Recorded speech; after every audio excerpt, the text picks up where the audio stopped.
Greetings, this is Lauren with LKR Soap and Such, and today we're going to do a such. We are going to make my favorite pie crust, that is an oil crust, and we are going to make it for a birthday pie. We are going to make some wine sap apple pie for a birthday celebration. How many of you do birthdays with pie instead of cake, or with cheesecake instead of cake? Leave a comment below letting me know what your favorite birthday celebration dessert is. I think that would be really fun. So I have been doing this type of a crust, which is an oil-based crust, since the 1980s. When we lived in Africa and I had no means of finding lard or shortening or that type of thing. So this recipe is actually in the Betty Crocker cookbook under oil crust, and it just works out so nicely for me. I've just been doing it for so long that it honestly doesn't take me very long to get a pie crust put together anymore. So in this bowl, for a 10-inch pie, which is what I'm going to make, I have 2 2/3 cup of flour, and I added probably 1/8 of a teaspoon of salt into this flour as well, and kind of mixed everything together. Then I take my vegetable oil or canola oil, whatever type of a liquid oil you want to use, and I just do about 3/4 of a cup. This is a cup measure, and I take it to about there, and then I just drizzle that into my flour and mix it together with a fork and just go around and around it, trying to mix this so that all of the flour, most of the flour, maybe not all, is absorbed with the oil. I hope that's the right way to say it, or whether the oil is absorbed into the flour. And I just give it this much. I don't try to do the whole bit, and I kind of cut through it with my fork just to get more of the flour incorporated or sticking to the oil in pieces, just like that.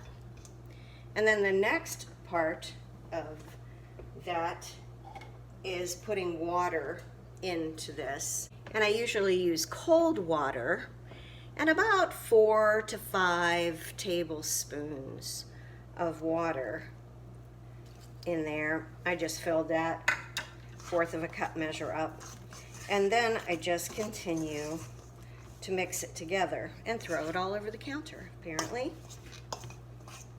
And that water absorbs right in to the flour that is remaining, and I just loosely pull that together until it will come together. And I use my hands and I pull it all together in a ball, just like this, and kind of get a feel for it. And it feels nice and moist. And you can see how the water portions, can you see in the camera? The water portions are more white and the oil portions are more yellow. And try to get all of those little straggly pieces and then pull it together just like this. What you need for the next step in this are 2 different cereal bags that come in a box of cereal that I have. One of them was smaller than the other, but it really doesn't matter the size, and just so it's big enough to get your pie crust big enough for your pie plate. And I take my dough and I break it in half, and I place half of it on this. I went ahead and got my apron on. So we're gonna put this other piece of cereal paper over this. And then we take our rolling pin and we roll it out.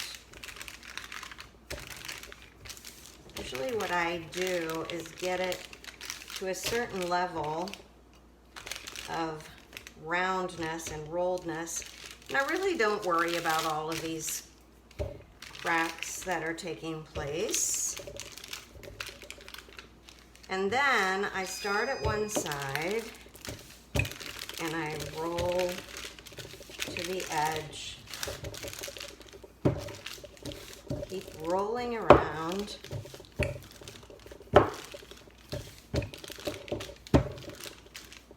And when it looks like it needs a little extra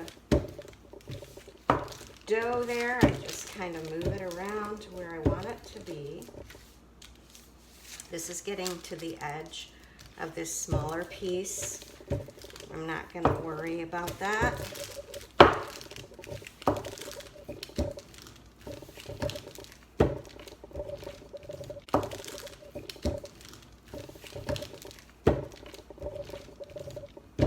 I just take my rolling pin and I just move it that way.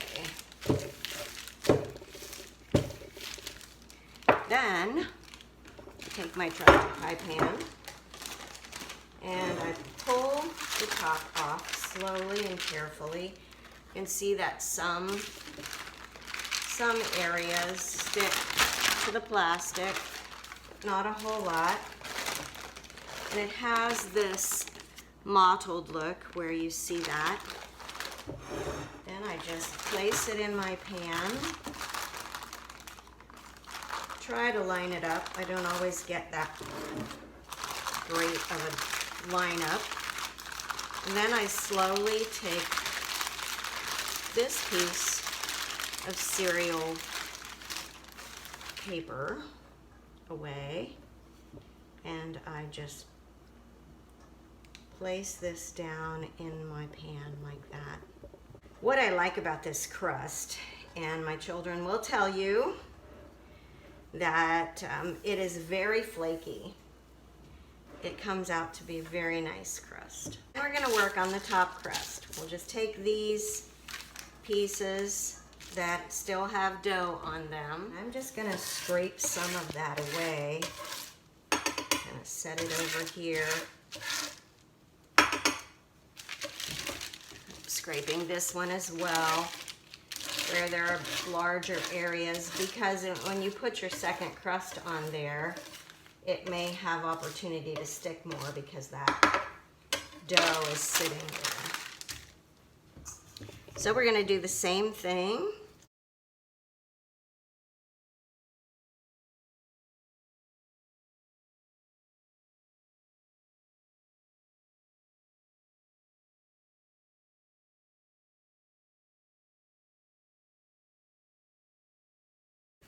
Roll toward the edge and it will expand to the size that you want it. If you want to make a thinner crust, you can use more pressure on it and thin it out more. I like as little waste as possible with my crust, but it doesn't always work out that way for me. Move this over here. Take the top off. Then it's ready to put on after we put the apples on. Okay, this apple pie filling has been frozen. You can use any recipe for the filling for your apple pie, and then you just put everything in there, including the sugar and whatever other ingredients are in that, and then you just put it in the freezer, in a freezer locked bag, and it really makes a nice way to get a quick pie. I thawed these out this morning And I am now putting everything in here.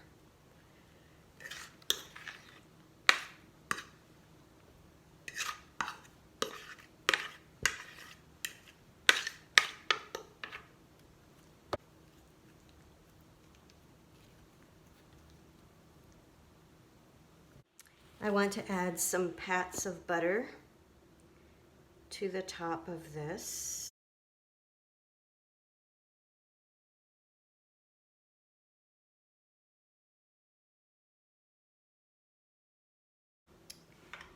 And then we will put the top on it.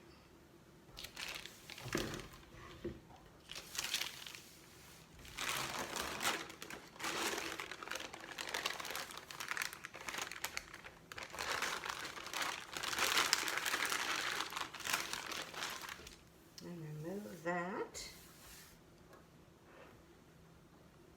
Then we're just going to go around and secure the edge. We've got some extra here.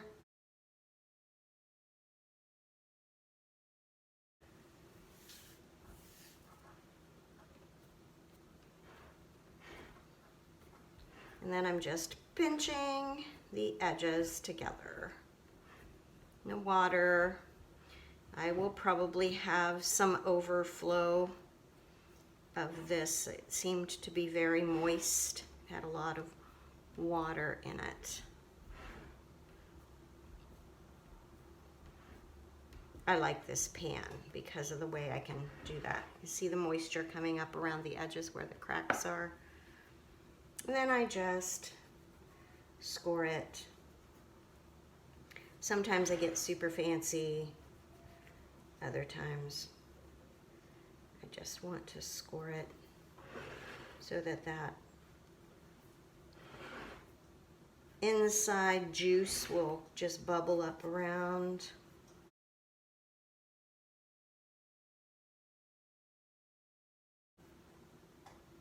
And then you just follow your recipe for baking this. We're going to stick this in a 425-degree oven, and I'll show you what it looks like when it's done.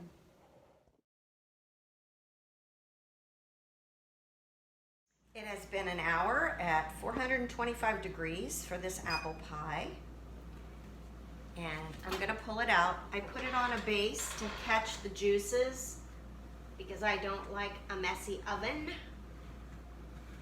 And I'm going to show you what it looks like.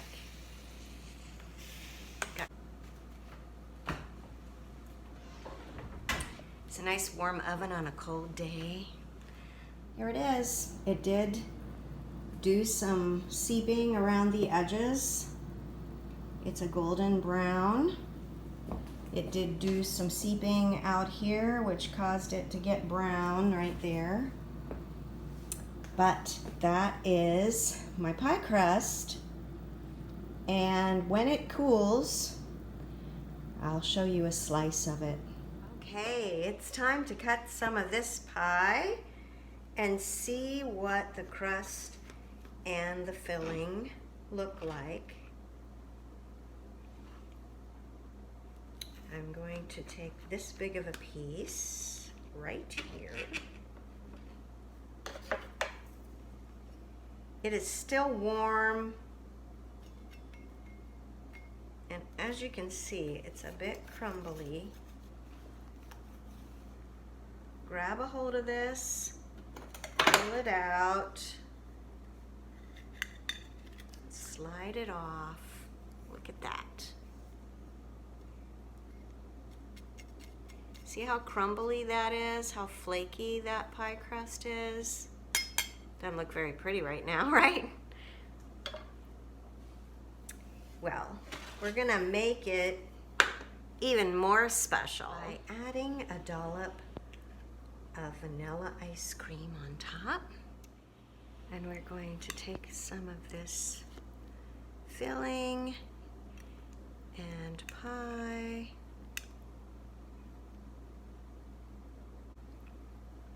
That is really good. Well, thank you for watching. I'm going to enjoy this pie. and I will see you later in another kitchen adventure.